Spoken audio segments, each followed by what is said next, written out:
आज आपण इथे मस्तपैकी झणझणीत एक करी बनवणार आहोत। तर त्यासाठी मी ते 2 अंडे घेतलेले आहेत। पाणी उकळायला ठेवलं होतं, त्यात मस्तपैकी 2 अंडे टाकले, मीठ टाकलं थोडंफार आणि मस्तपैकी उकडून घ्यायचे। आता इथं लागणारं साहित्य बघूया। मस्तपैकी इथं मी कांद्याचा पेस्ट घेतलेला आहे आणि मस्तपैकी खोबऱ्याचं कूट घेतलं आहे। इथं एव्हरेस्टचा एग मसाला घेतला आहे, कोथिंबीर घेतली, चवीपुरती लाल तिखट, चवीपुरतं मीठ, चिमूटभर हळद आणि आलं लसूणचं पेस्ट घ्यायचं आणि एक मीडियम आकाराचा मी इथं मस्तपैकी टोमॅटोचं पेस्ट करून घेतलं।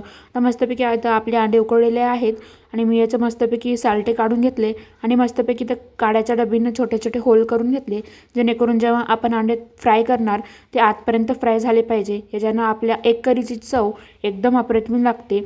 आता मी इथं कढईमध्ये किंवा पातेलं घ्यायचं, त्यात मस्तपैकी तेल टाकायचं आणि अंड्याला शालो फ्राय करून घ्यायचं, जास्त डीप फ्राय पण नाही करायचं। आणि थोडेफार इथं अंडे ना या पातेल्याला चिकटले होते, त्यामुळे हे पातेलं असं दिसत आहे। त्याऐवजी तुम्ही दुसऱ्या पातेल्यात पण भाजी करू शकता।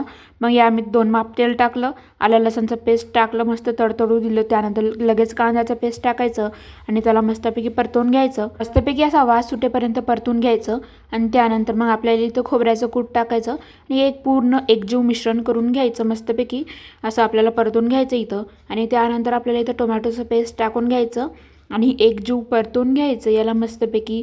ज्या पण भाजीला आपण खोबऱ्याचं कूट वापरतो ना, तर त्या भाजीला तेलाचं प्रमाण थोडंसं बघूनच टाकायचं, जेणेकरून ते भाजीला तेल जास्त झालं नाही पाहिजे।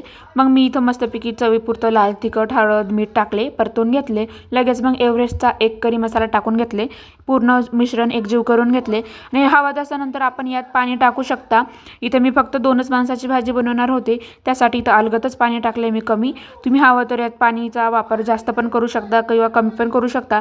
जर पाण्याचा वापर जास्त केला तर मसाले पण तुम्ही बघूनच टाका। मग इथं मस्तपैकी भाजीला उकळी आल्याच्यानंतर कोथिंबीर टाकले आणि अंडे आपल्याला हे सगळ्यात लास्टला टाकायचे, जेव्हा भाजी पूर्णपणे उकळून जाईल त्यानंतरच टाकायचे। आता मस्तपैकी तर भाजीला आपली एक उकळी आलेली आहे, यात मी मस्तपैकी दोन्ही पण अंडे टाकून टाकले आणि आपली भाजी इथं हे झणझणीत चमचमीत रस्सा अंड्याची भाजी तयार आहे। जर व्हिडिओ आवडला असेल तर लाईक करा, चॅनलला सबस्क्राईब करा आणि कमेंट करून सांगा कशी झाली। थँक्यू।